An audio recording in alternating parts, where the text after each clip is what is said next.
Hello and welcome to another episode of the Shift English podcast. Today is the 10th episode of the podcast, and that's pretty exciting because that means the podcast has entered double digits. Hooray for the podcast. And my thanks to you for tuning in again and sharing a part of your learning journey with me. For those of you joining for the first time, my name is Joseph and I live in New Orleans in the USA. But I was born and lived in the United Kingdom until I was a young adult. So I understand the little differences in the language and culture between the two countries, which is something I enjoy teaching to others. I've been asked a couple times, okay, so do you come from Scotland or do you come from the United Kingdom? And the answer is, well, both. Scotland is part of the United Kingdom. The United Kingdom is a political union made up of 4 countries: England, Scotland, Wales, and Northern Ireland. I am planning to do an episode very soon explaining how the UK is made up, and I promise I will do my best to make it as clear as possible, because really it is a little confusing. What is a state and what is a country? But what is clear is that for the World Cup, I will be supporting Scotland, because I am not sure if you saw, but this week Scotland qualified for the World Cup. They had to beat Denmark in their last game to get through, and that is exactly what they did. With a few magnificent goals, I must add. Real peaches, as we like to say. This is a British phrase we use for a goal that is really impressive. A peach of a goal. The Americans would be more likely to call a similar type of goal a banger, as in a banger of a goal. Both are a little strange if you ask me, peaches and bangers. But anyway, the important point is that Scotland have qualified for the first time in 28 years to the World Cup. The last time Scotland qualified for the World Cup was in 1998 in France. I was just a young laddie. That is a very Scottish way of saying a young boy. So it won't really make sense if you use it outside of Scotland.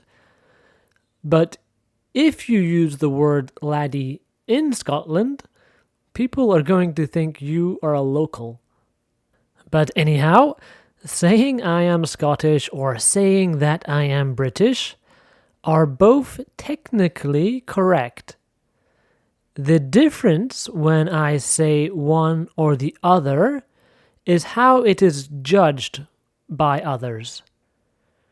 Real simply, judgment is the quick opinion we form about someone based on how they look, speak, or behave, or where they are from, and judgment of someone is often made before we really know them. When I tell people I'm Scottish, they may imagine something, maybe friendly, direct, or someone who loves whiskey and cold weather. But if I say I'm British, the reaction changes. Suddenly, it's more formal, more polite, maybe even a little posh. Posh is someone more refined or upper class. It's the same person, me, but changing where I say I am from can carry different stereotypes. And it shows how quickly we judge people based on just one label, often before we've even spoken to them. It's a topic that interests me. The fact that in general we judge people very fast and often without being aware, without realizing we are judging them. We meet someone for the first time, and within seconds, we've already decided what kind of person they are. Friendly or unfriendly, smart or not, trustworthy or suspicious. Sometimes it's based on their clothes, their accent, or just the look on their face. I think it is a topic that interests me also because I want to be less judgmental of others. I make an effort to be aware when I am unfairly judging someone. But it is difficult. It feels sometimes automatic, like I have already taken action based on that judgment. So, in this episode, we're going to explore why our brains make such quick judgments, what purpose it serves, and how we can slow it down. So, when you're ready, try not to judge me too quickly, and let's get started. So, why are we so judgy? So quick to form opinions about others we might have just met a minute ago? Loosely or roughly, the reason can be explained from two angles. From my research, the reasons can be grouped from two perspectives. The first perspective is for evolutionary and survival reasons.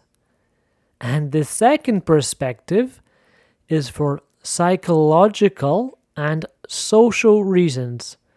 Don't worry, I'm going to break down exactly what these two perspectives mean. The first, for evolutionary and survival reasons, is in reference to the idea that our brains judge quickly because long ago, fast decisions helped us stay safe. Long ago, our ancestors didn't have the luxury of thinking deeply about every new person they met. There were no long introductions, no handshakes, no, so what do you do for work? If someone walked toward you in the forest, you had about 2 seconds to decide, is this person friendly? Or are they about to bash me in the head with a rock? Your brain had one job: keep you alive. So, it learned to make lightning-fast judgments based on a face, a posture, or even a strange look.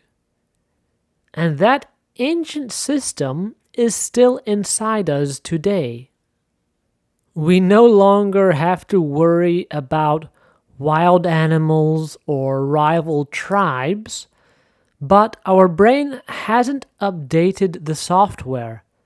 It still reacts like we're living in the Stone Age, even when we're just meeting a new colleague at work or someone in line at the supermarket. I think this is a type of rhetoric, a type of reasoning we are all quite used to hearing. In English, we often refer to our reptilian brain, which is in reference to the oldest part of our brain, the part that reacts fast and keeps us alive, not the part that thinks deeply. I feel like our reptilian brain often gets the rap for a bunch of modern day problems. To get the rap for something means to be blamed or punished for something, often when it wasn't because of that thing, or at least wasn't just because of that thing. So what I mean is that our reptilian brains get the blame for a lot of things. For example, I have heard before that the reason we get anxiety, or why we overreact, or why even we get road rage, angry when driving, is because of our reptilian brain. Which is fine.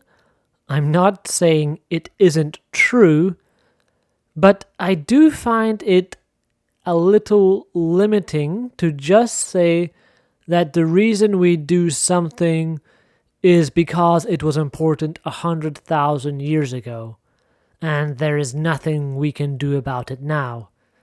I find that that type of thinking gives away a lot of our power. It gives away also our power to change the situation or to change how we react to a certain situation. But luckily for us, for this topic of why we judge others, there is another perspective. It is the perspective of psychological and social reasons. And there is a lot of understanding and possibly self-changing to be done.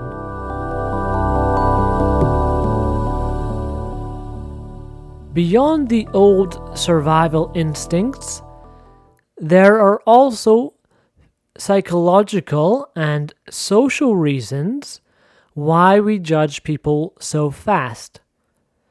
We will get into the details more, but in a very general and quick way, our brains love shortcuts. What is a shortcut? A shortcut is a quicker, easier way to do something. A fast path instead of the long path. And psychologically, our brains love shortcuts. The brain does not want to examine every tiny detail of every new person. That would take too much time and way too much energy. So instead, it takes the fast path. It uses patterns, previous experiences, and little hints to make a quick guess about something. It's like your brain is saying, look, I don't have all day, let's just make a decision and hope it's correct. So if someone looks like your friendly neighbor, your brain might instantly trust them. If someone has the same haircut as the kid who bullied you in school, your brain might instantly not trust them. It makes no logical sense, but your brain is trying to protect you by predicting what might happen, even though the prediction is based on almost nothing. We also judge based on facial expressions. A neutral face can look angry. A shy person can look unfriendly. Someone who is nervous can look suspicious. Our brain fills in the gaps with its own stories, stories that are often completely wrong. And then there is the big social part. Humans are group animals. We want to belong, we want to be accepted, and we want to understand the social world around us. So we look for clues: clothing, accent, posture, confidence, humor, even the way someone walks. We judge because we're trying to figure out where this person fits in the map of social life. Our culture also adds extra layers. Every culture teaches us what is polite, what is rude, what is impressive, etc. We learn these rules without even noticing them. And then we use them when meeting new people. But beyond these psychological and social reasons for judging, what does judging say about ourselves? What I think about the way we judge others has changed with time. I imagine it will change again as I get older.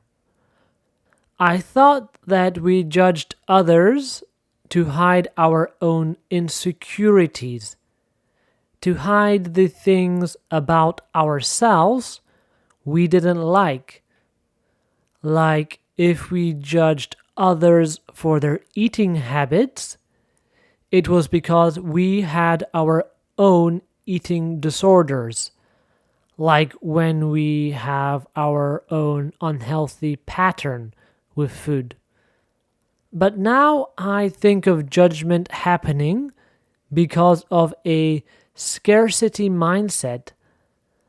Scarcity mindset, I think, is a useful term to know, especially right now. It seems like a lot of what is going on in the world right now is happening because of a scarcity mindset. But yes, scarcity mindset means believing there is not enough money, time, opportunities, love, success, or resources, which can inevitably make people act in a certain, not exactly friendly way. And with judgment, I feel that too also comes out of a scarcity mindset. If we believe that everything is finite, even love, then it puts us in a type of competition mindset. At least that is what I perceive in myself and others. If we are in this mindset that there is not enough, then that means we have to be the winner in every scenario. Because if we are not the winner, then what are we? Well, yes, the loser. And if we are the loser, then we don't have enough. Not enough intelligence, not enough beauty, not enough friends, or whatever it is we are judging in that moment. This is kind of similar to a psychological term known as the mirror effect. A mirror is that object you use to see yourself, to see your reflection. And so that gives you an idea, perhaps, of what the mirror effect is. It means we put our own insecurities onto other people so we don't have to face them ourselves. When we keep comparing ourselves to others, it can lead to anxiety because we start using other people to measure our self-worth. This creates a cycle of judging others and feeling insecure ourselves. But whether we call it a scarcity mindset or we call it a mirror effect, I think it's the same result. We are avoiding something in ourselves while pushing the other person away, which is kind of sad in the end. We need to be better than them, so therefore we need to be apart from them. And like most types of avoidance, it's pretty addictive.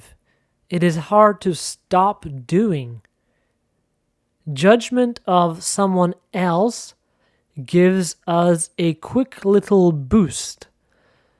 We put the thing we are uncomfortable about in ourselves onto someone else.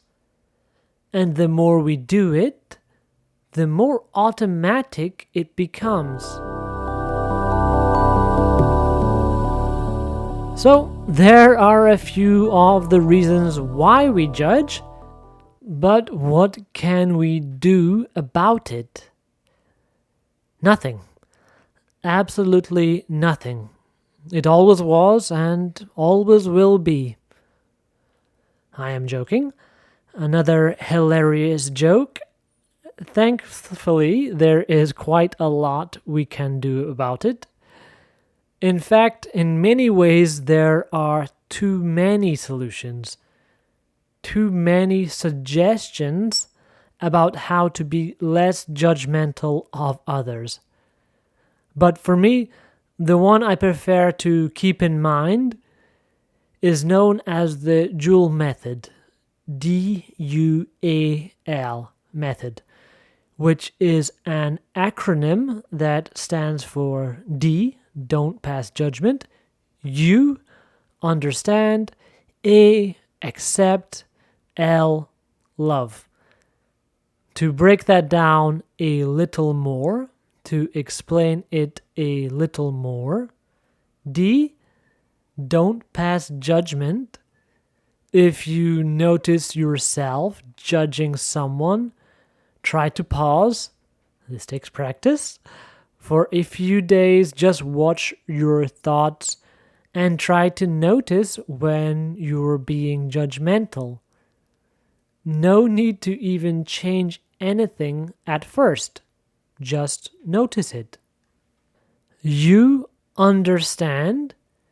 Instead of judging a person for how they look or what they do, try to understand them. Imagine their life, imagine their past, their problems, or their situation.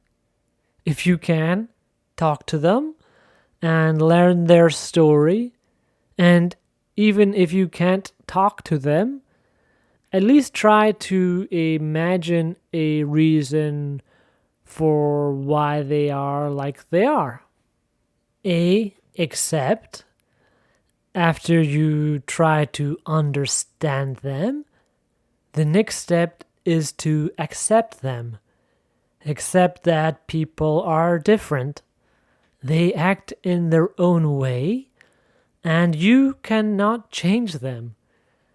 The world is full of different personalities and behaviors, and most of it is outside your control.